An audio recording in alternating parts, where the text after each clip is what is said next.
तो नमस्कार, आदाब, सत श्री अकाल दोस्तों। मैं रजनी स्वागत करती हूँ आपका हमारे चैनल विद्या ज्ञानार्जन में। तो जैसा कि दोस्तों आपको पता है कि हम यहाँ पे रीट अगस्त 2020 वाली एग्ज़ाम की तैयारी कर रहे हैं, और जिसमें मैंने आपको वादा किया है कि सोशल साइंस का सिलेबस, रीट लेवल सेकंड में सोशल साइंस का सिलेबस और लेवल फर्स्ट में जीके का सिलेबस आपको मैं यहाँ पर मेरे चैनल पर पूरा करवाऊँगी। तो उसी वादे को पूरा करते हुए सबसे पहले हमने रीट की पॉलिटी स्टार्ट की है, और पॉलिटी में हमने संविधान का निर्माण, संविधान की प्रस्तावना, संविधान सभा, फिर हमने यहाँ पे राष्ट्रपति पढ़ लिया, संसद पढ़ ली। संसद के 3 अंग होते हैं, लोकसभा, राज्यसभा और राष्ट्रपति, ये तीनों हमने पढ़ लिए। मौलिक अधिकार, मौलिक कर्तव्य हमने पढ़ लिए। अब एक बार मैं आपको ये दिखा देती हूँ कि क्या क्या रीट के टॉपिक हैं और कौन कौन से हमें पढ़ने हैं।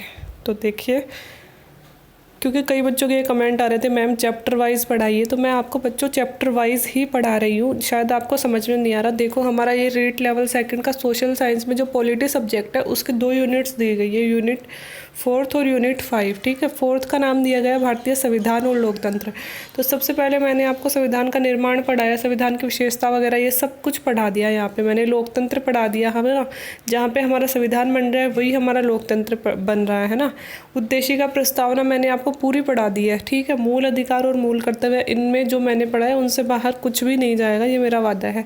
रही बात ये धर्मनिरपेक्षता और सामाजिक न्याय, ये दोस्तों सिर्फ लिखने के लिए टॉपिक है। धर्मनिरपेक्षता तो मैंने आपको इन्हीं टॉपिकों में समझा दी है। रही बात सामाजिक न्याय, इनमें से ये सिर्फ ऐसे व्यवहारिक ज्ञान के लिए टॉपिक लिख दिए। इनमें से ऐसा कोई भी क्वेश्चन हमारे एग्जाम में नहीं आएगा, क्योंकि कुछ है नहीं इनमें पढ़ने के लिए। ठीक है, इसके बाद में देखो सरकार का गठन और कार्य, है ना। इसमें क्या क्या दिया गया है, इसमें दी गई है संसद। तो संसद के 3 अंग होते हैं दोस्तों, राष्ट्रपति और राज्यसभा और लोकसभा, है ना। तो संसद के तीनों अंग मैंने पढ़ा दिए, तो ये तीनों अंग कंप्लीट हो गए यहाँ संसद में ही। जो मैंने राज्यसभा, लोकसभा और राष्ट्रपति पढ़ाया है ये संसद के ही अंग है, और इनमें भी राष्ट्रपति अलग से लिखा है। तो राष्ट्रपति मैंने 3 लेक्चर्स पे पूरा करवाया है ना। तो इतना आपका कंप्लीट हो गया। अब क्या बचा है हमारे सामने, अब बचे ये वाले टॉपिक, प्रधानमंत्री और मंत्रिपरिषद बची है, उच्चतम न्यायालय बचा है, राज्य सरकार बची है, और पंचायती राज और नगरीय सुशासन, ये 4 टॉपिक बचे हैं। कहने को तो 4 टॉपिक है दोस्तों, लेकिन ये उतना ही वाइड होगा। 2 लेक्चर्स में तो हम प्रधानमंत्री और मंत्रिपरिषद करेंगे, फिर उच्चतम न्यायालय आएगा कि हमारा सुप्रीम कोर्ट कैसे काम करता है, सुप्रीम कोर्ट की शक्तियाँ कैसे हैं, फिर राज्य सरकार में विधानसभाएँ कैसे काम करती हैं वो आएगा, और फिर पंचायती राज और नगरीय सुशासन आएगा। तो ये 4 टॉपिक दोस्तों हमारे सामने बचे हैं। इनके कम से कम भी 8-9 वीडियो तो इनके बनेंगे ही। तो ठीक है, तो ये फिर इतना करने के बाद में हमारी पॉलिटी पूरी हो जाएगी। तो अब आपको समझ में आ गया होगा कि मैं आपको चैप्टर वाइज ही यहाँ पे पढ़ा रही हूँ। किसी भी बच्चे को और भी कोई कन्फ्यूज़न हो तो नीचे कमेंट बॉक्स में कमेंट करके पूछ सकता है। तो दोस्तों यहाँ तक राष्ट्रपति तक हमारा हो गया। अब हम पढ़ रहे हैं प्रधानमंत्री और मंत्रिपरिषद। तो कुछ लोग सोच रहे होंगे मैंने लोकसभा राज्यसभा क्यों पढ़ाई, क्योंकि दोस्तों संसद के 3 अंग हैं। जहाँ इन्होंने संसद लिख दी वहाँ पर राष्ट्रपति, लोकसभा, राज्यसभा तीनों कवर हो गए। ठीक है, इसलिए मैंने आपको ये डिटेल से पढ़ाया है। अब पढ़ेंगे अपन प्रधानमंत्री और मंत्रिपरिषद। देखो, प्रधानमंत्री और मंत्रिपरिषद अनुच्छेद 74 से लेकर अनुच्छेद 78 तक दिए गए हैं।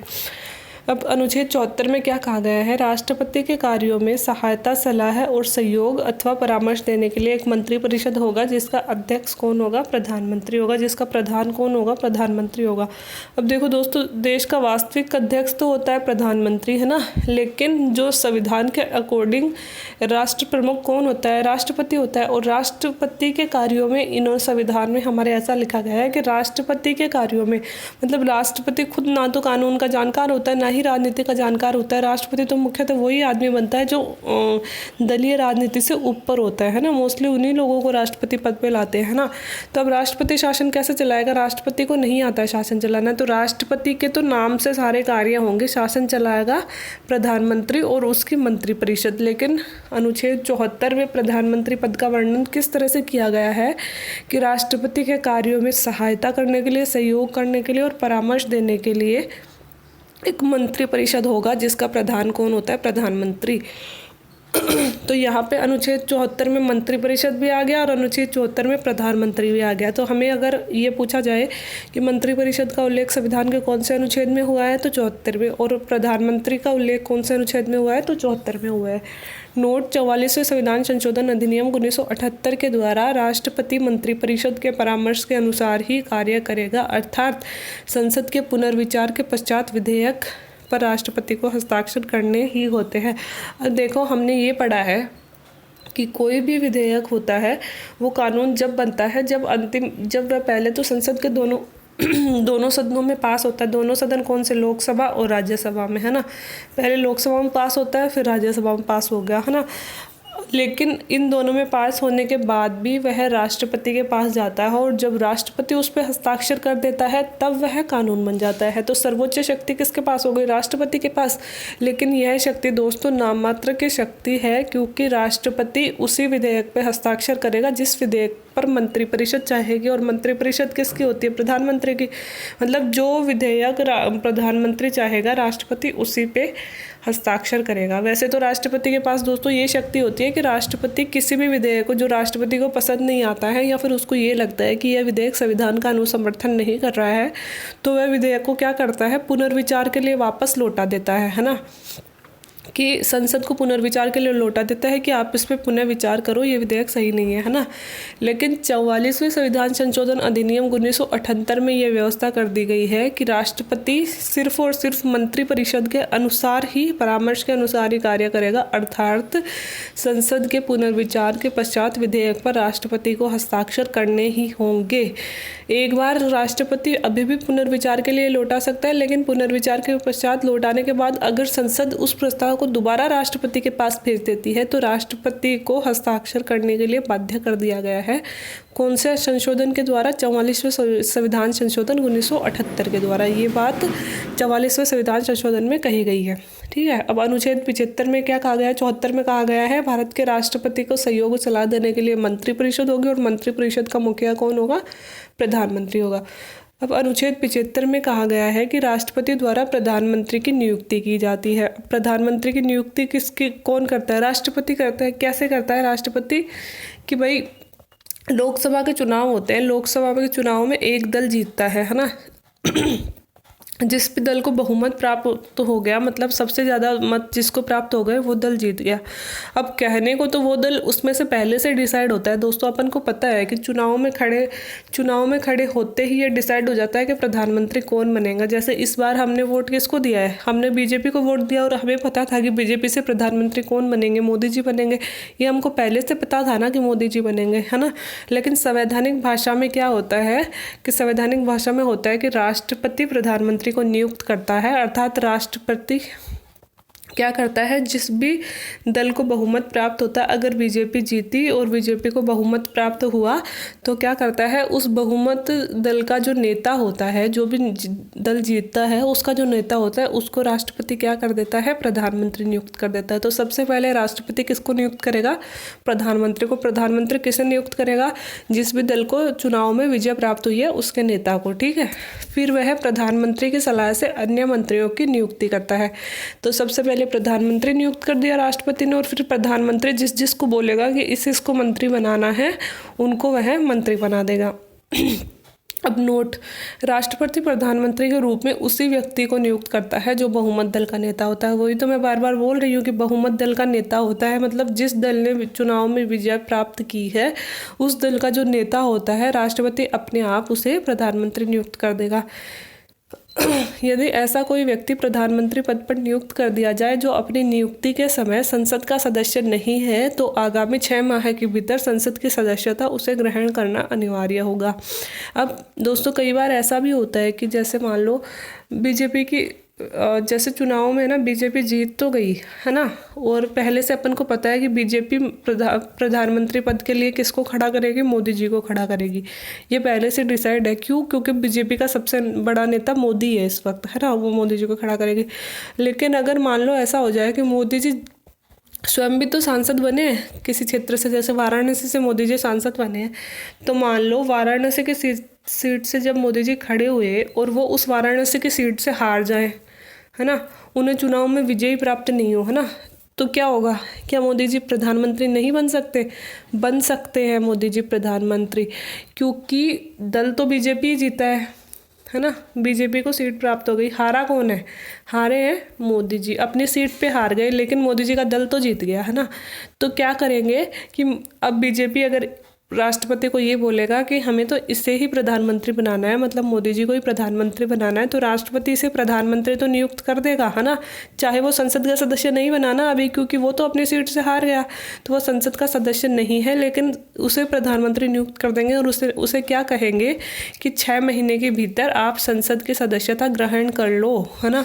6 महीने के भीतर आप संसद की सदस्यता ग्रहण कर लो। अगर कर लेते हो तो प्रधानमंत्री पद पर बने रहोगे, और अगर नहीं कर पाते हो तो फिर आपको प्रधानमंत्री पद से हटा दिया जाएगा। फिर दोस्तों क्या होता है कि उन्हें राज्यसभा से सदस्यता दिला दी जाती है। तो ये होता है कि क्या हुआ, राज्यसभा से तो दोस्तों मनोनीत भी होते हैं सदस्य, है ना। और मनोनीत नहीं भी हुए तो राज्यसभा से क्या होता है, विधानसभाओं के सदस्य ही तो अपने में से चुन के भेजते हैं।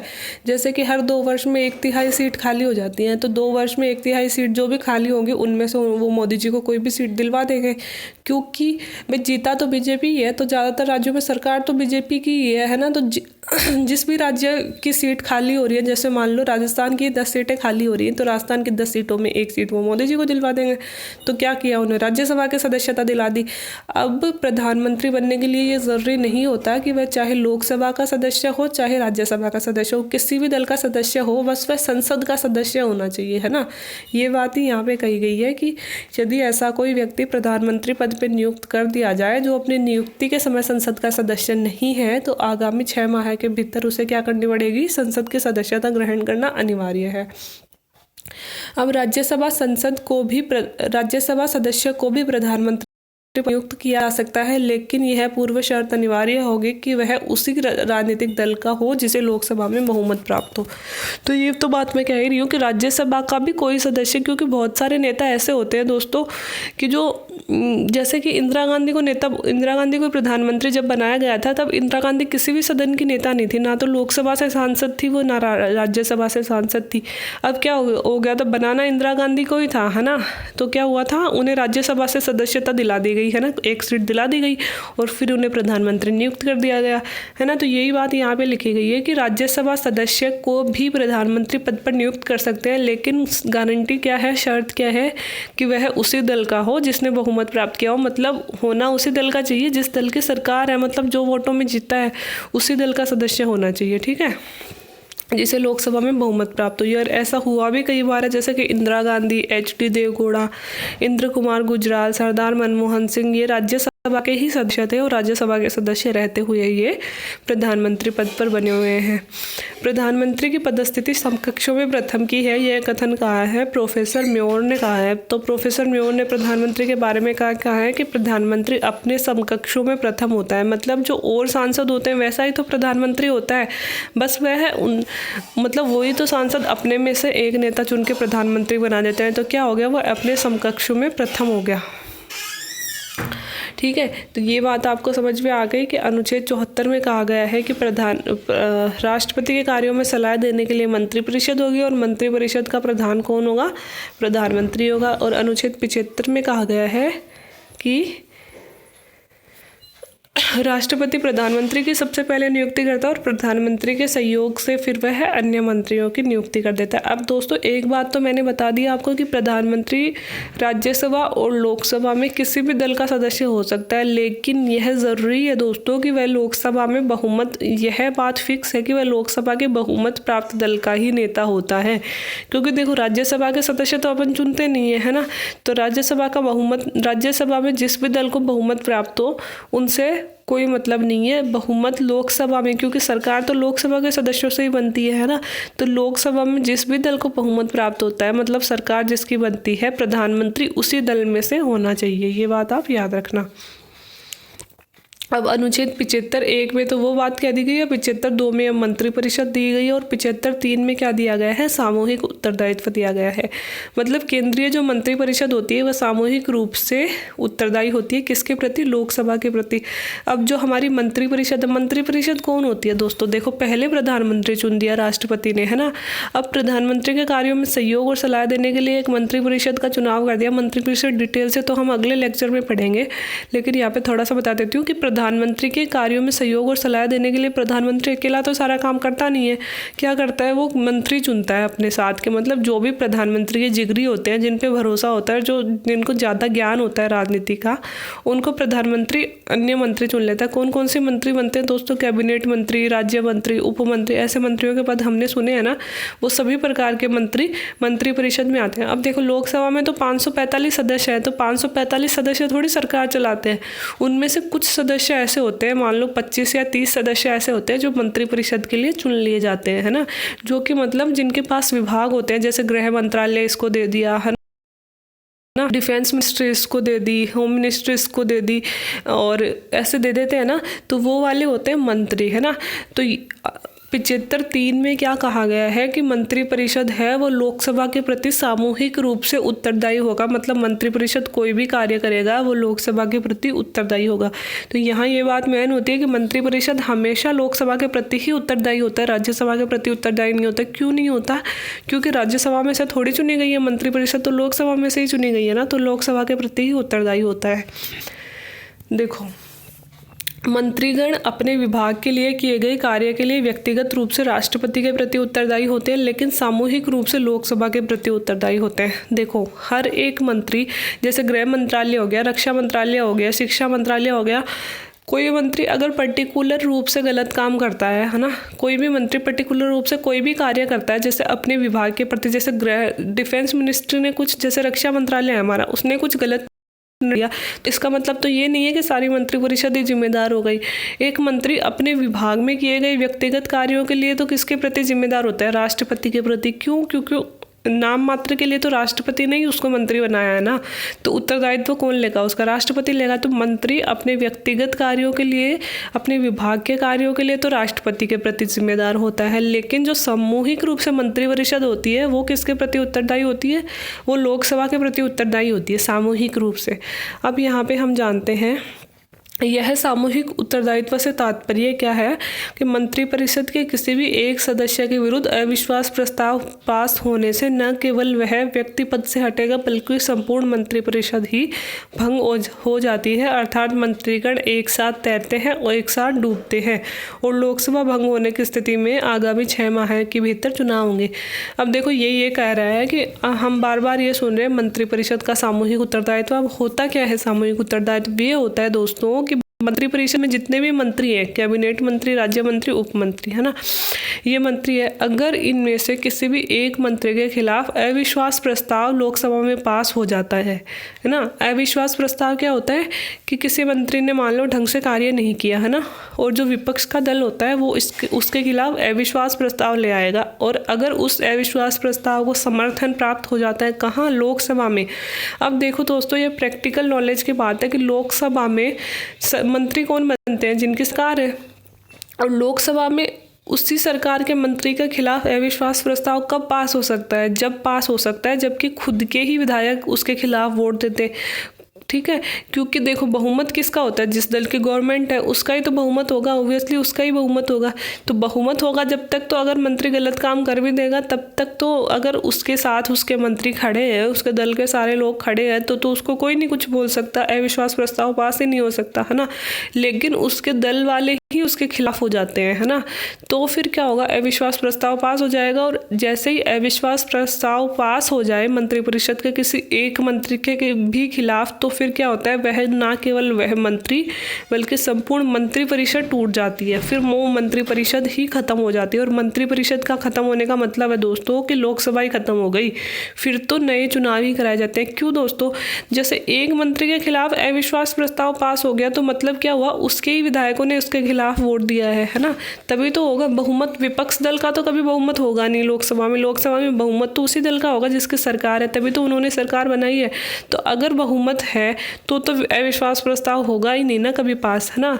लेकिन अगर बहुमत नहीं है तो ही तो अविश्वास प्रस्ताव पास होगा, और जिस दल की सरकार है उसके खुद के विधायकों ने ही उसके खुद के खिलाफ वोट दिया है, मतलब सरकार टूट गई, टूट गई का मतलब क्या हो गया, सरकार भंग हो गई तो चाहे फिर एक मंत्री हटो चाहे सारे मंत्री हटो, अगर सरकार ही भंग हो गई, अगर उसके मंत्री उसके साथ नहीं रहे तो फिर सारे मंत्री हटेंगे, तो सारे मंत्री हट गए तो क्या हो गया, अब संपूर्ण मंत्रिपरिषद भंग हो गई। तो सामूहिक उत्तरदायित्व से यह आशय होता है कि एक मंत्री के खिलाफ अगर अविश्वास प्रस्ताव पास हो जाता है तो संपूर्ण मंत्रिपरिषद टूट जाती है और फिर सारी लोकसभा ही खत्म हो जाती है।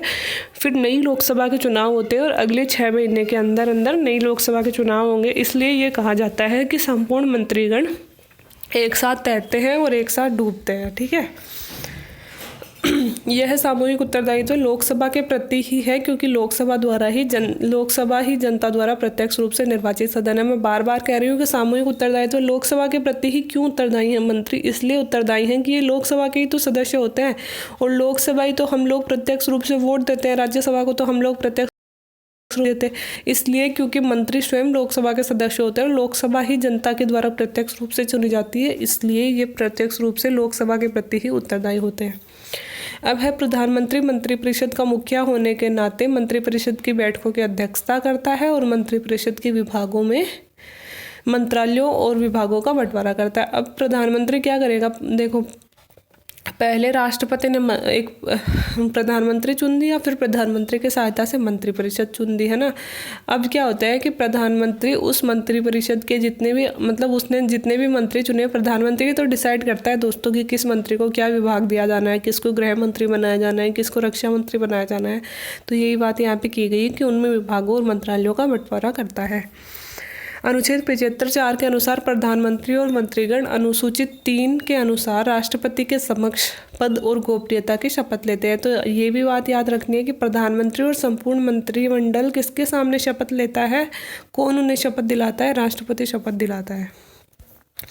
91वें संविधान संशोधन 2003 के अनुसार मंत्रिपरिषद की अधिकतम सदस्य संख्या लोकसभा के सदस्य संख्या के 15% ही होगी। इसमें प्रधानमंत्री भी शामिल है। बहुत इम्पोर्टेंट संशोधन है दोस्तों, 91वां संशोधन 2003। ये भी पूछते हैं संशोधन कौन सा था और ये भी पूछते हैं कौन से ईयर में हुआ था। तो याद रखना है 91वां संशोधन था 2003 में हुआ था। उसमें क्या कहा गया है, जो ये मंत्रिपरिषद होती है, कौन होती है मंत्रिपरिषद, जो प्रधानमंत्री चुनाव करता है ना, सहयोग के लिए। वो मंत्रिपरिषद कितनी हो सकती है अधिकतम। पहले क्या होता था, कभी 15 लोगों की मंत्रिपरिषद हो गई और कभी 60 लोगों की मंत्रिपरिषद हो गई, लेकिन अब 91वां संशोधन करके इसकी संख्या डिसाइड कर दी गई है। कितनी डिसाइड कर दी गई है, लोकसभा की कुल सदस्य संख्या के 15% ही होगी। और लोकसभा में कितने सदस्य हैं वर्तमान में, 545। तो 545 की 15% से ज़्यादा नहीं हो सकती है मंत्रिपरिषद, है ना। तो 545 के 15% निकाल लेते हैं, उतनी ही मंत्रिपरिषद हो सकती है, उससे ज़्यादा नहीं हो सकती है। तो ये संशोधन किया गया है दोस्तों 91वां संविधान संशोधन 2003 में। क्या कहा गया है कि मंत्रिपरिषद की अधिकतम, इससे कम हो सकते हैं, इससे ज़्यादा नहीं हो सकते। अधिकतम सदस्य संख्या कितनी हो सकती है, 545, मतलब लोकसभा की संख्या के 15% हो सकती है। बहुतों बार क्वेश्चन पूछते हैं दोस्तों, तो इसलिए बहुत इंपॉर्टेंट है 91वां संविधान संशोधन 2003। तो ये था हमारा प्रधानमंत्री। कर लेते हैं, ये आपका सिलेबस है पॉलिटी का। तो 74 में कहा गया है कि राष्ट्रपति प्रधानमंत्री को नियुक्त करेगा अपने कार्यों में सलाह और सहयोग के लिए, और प्रधानमंत्री को परामर्श देने के लिए राष्ट्रपति के कार्यों में सहयोग और सलाह के लिए एक मंत्रिपरिषद होगी, और उस मंत्रिपरिषद का मुखिया कौन होगा, प्रधानमंत्री होगा। ये तो 44वें संविधान संशोधन में कह दिया गया है, ये तो कह दिया गया है अनुच्छेद 74 में। अनुच्छेद 75 में क्या कहा गया है कि राष्ट्रपति करता है प्रधानमंत्री की नियुक्ति, और फिर वह प्रधानमंत्री के सहायता से कर देता है अन्य मंत्रियों की नियुक्ति।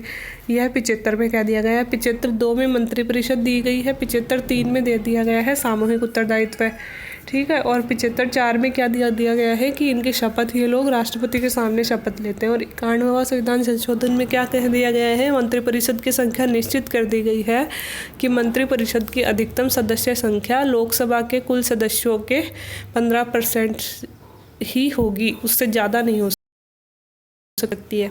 तो ये था दोस्तों प्रधानमंत्री। अगले लेक्चर में हम मंत्रिपरिषद पढ़ेंगे। तो उम्मीद है आपको वीडियो पसंद आया होगा। फिर भी अगर कोई कन्फ्यूज़न रह गई है तो कमेंट बॉक्स में कमेंट करके आप पूछ सकते हैं। अगर वीडियो अच्छा लगा हो तो प्लीज़ लाइक करें। जिन भी दोस्तों को, आपके साथियों को ज़रूरत है इस वक्त रीट के सिलेबस पूरा करने की, रीट की पढ़ाई की तैयारी की, तो उन तक वीडियो पहुँचाएँ और चैनल को सब्सक्राइब करें और बेल आइकन दबाना ना भूलें ताकि अगले वीडियो के नोटिफिकेशन आपको तुरंत मिल जाए। Thank you very much.